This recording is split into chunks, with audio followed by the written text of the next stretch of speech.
Hi అండి, అందరికీ నమస్కారం. ఓం నమ శివాయ. ప్రజెంట్ వచ్చేసి అలహాబాద్ వచ్చామన్నమాట. అలహాబాద్ అంటే ఇప్పుడు ప్రస్తుతం ప్రయాగ్రాజ్ అని పిలుస్తున్నారు. ఆ హోటల్కి వచ్చినటువంటి గెస్ట్లని ఈరోజు ప్రయాగ్రాజ్కి తీసుకురావడం జరిగింది. సో బోర్డ్ అయితే స్టార్ట్ అయిపోయింది మా గెస్ట్తో. ఒకసారి త్రివేణి సంగమం గురించి కంప్లీట్గా మనం తెలుసుకునే ప్రయత్నం చేద్దాం. ఇక్కడ మన పండిట్జీ ఉన్నారు. సో దానికంటే ముందు ఏంటంటే మన ఇండియాలో చాలా త్రివేణి సంగమాలు ఉన్నాయన్నమాట.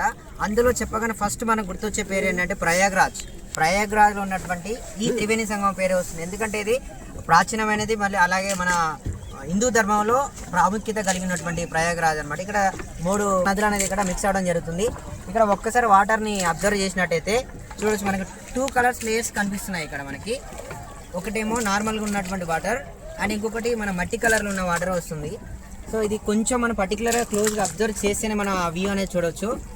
అయితే నేను ఇక్కడ పండిత్ గారిని అడిగింది ఏంటంటే, త్రివేణి సంగమం అనగానే గంగా, యమున, సరస్వతి ఈ 3 మిక్స్ అయ్యే ప్లేసెస్ త్రివేణి సంగమం అని అన్నారు. అప్పుడు నేను అడిగినప్పుడు వాళ్ళు నన్ను ఆశ్చర్యపడేటువంటి ఒక విషయం అనేది చెప్పడం జరిగింది. ఇక్కడ కనిపించేది 2 లేయర్లే ఉన్నాయి, 3వ నది ఏదని నేను అడిగాను. సో ఒకసారి వారి మాటల్లో కూడా విందాం. Panditji, side Yamuna, okay, Delhi, Agra, Mathura. This side Yamuna, this side Ganga, Kanpur, Haridwar, Rishikesh ఉంది గంగా. ఢిల్లీ, ఆగ్రా, మథురా ఉంది యమున. సరస్వతి, కన్పట, అంతర్వాహిని, underground. Okay, this side Triveni Sangamam. Triveni సంగమం.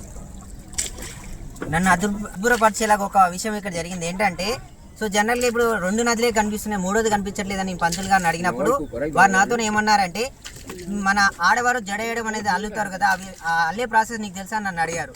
అడిగినప్పుడు ఆబ్వియస్ నాకెందుకు తెలియదు అన్నప్పుడు ప్రాసెస్ చెప్పని అని నన్ను అడిగినప్పుడు నేను చెప్పింది ఏంటంటే, ఆ జడని నార్మల్గా 3 లేయర్ లాగా డివైడ్ చేసి అల్లుతూ వస్తుంటారు. అంటే జడ మొత్తం కంప్లీట్ అయిపోయిన తర్వాత ఎన్ని లేయర్లు బయటికి కనిపిస్తాయని అడిగారు నన్ను. అప్పుడు 2 లేయర్స్ అని అడిగాను. నేను చెప్పాను, మరి ఇంకొక లేయర్ ఎక్కడ వెళ్ళింది అని చెప్పాడు. అది బ్యాక్ సైడ్ ఉందని.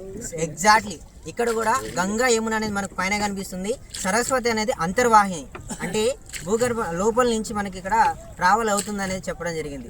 ఎంత ఆశ్చర్యపరిచే విషయం అంటే ఇది చాలా ఇది అప్రిషియేట్ చేయొచ్చు. ప్రత్యేకతలు ఇక్కడ ఏమేమి చేయొచ్చు. प्रत्येक ये 33 करोड़ देवताओं का राजा, सभी का गुरु वो। गंगा बड़ी गोदावरी, तीर्थ बड़ा प्रयाग, सबसे बड़ी अयोध्या नगरी, जहाँ राम लिए अवतार। प्रभु स्वयं राम भगवान ने अवतार लिया। नगरी में सबसे बड़ी अयोध्या, तीर्थों में सबका गुरु प्रयाग। 33 करोड़ देवी देवताओं का राजा प्रयागराज। आप बोलिए ना, पिंड प्रदान गुరించి చెప్పండి. पिंड प्रदान 4 प्लेस। फर्स्ट विष्णु मुखम प्रयाग। प्रयाग में आपने मदर फादर का पिंडम किया तो विष्णु भगवान का मुख में जाता है।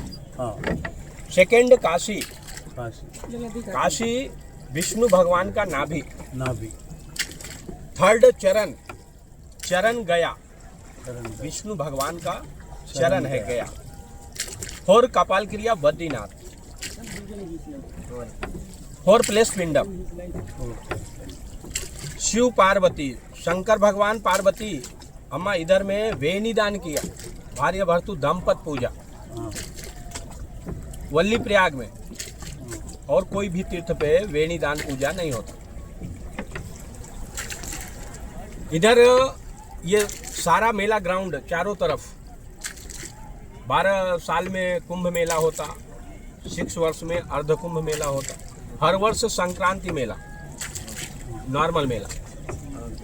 సో ఏమంటున్నారంటే గురుగారు, ఇక్కడ ఇంత ప్రతిష్ట ఉండడానికి కారణం మొట్టమొదటి పిండ ప్రదానం అనేది ఇక్కడే మనం చేస్తూ ఉంటారని ఒకటి, అండ్ ప్రతి 12 సంవత్సరాలకు ఒకసారి ఇక్కడ మహా కుంభమేళ అనేది జరుగుతుంది. కాబట్టి మన ఇండియాలో ఎన్ని త్రివేణి సంగమాలు ఉన్నా కూడా ఫస్ట్ ప్రిఫరెన్స్ అనేది మనం ప్రయాగ్రాజ్కి ఇస్తామని చెప్తున్నారు. అలాగే అర్ధ కుంభమేళ జరుగుతుందంటే ఎవ్రీ 6 ఇయర్స్కి ఒకసారి. రీసెంట్గా జరిగింది మహా కుంభమేళ, 12 సంవత్సరాలకు ఒకసారి జరిగే కుంభమేళ అనమాట. సో మళ్ళీ మనం అక్కడ ముందుకెళ్ళి స్నానాలు చేసి మళ్ళీ ఒకసారి మాట్లాడే ప్రయత్నం చేద్దాం. థ్యాంక్ యూ గురువు గారు.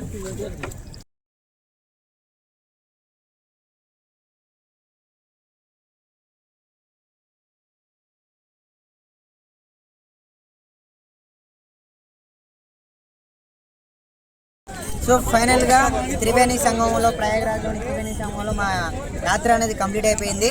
ఇంకా సో ఇలాంటి మరిన్ని వీడియోస్ కోసం కాశీ మాధవ్ 326 యూట్యూబ్ ఛానల్ని సబ్స్క్రైబ్ చేసుకోండి. అలాగే కాశీలో మీకు రూమ్స్ కోసం స్క్రీన్ పైన ఉన్న మా నెంబర్స్కి కాల్ చేయండి. అంతేకాకుండా మీకు కాశీలో ఎలాంటి అప్డేట్స్ కావాలన్నా, ఎలాంటి ఇన్ఫర్మేషన్ కోసమైనా సరే మీరు మమ్మల్ని డైరెక్ట్గా కాంటాక్ట్ అవ్వచ్చు. Thank you so much.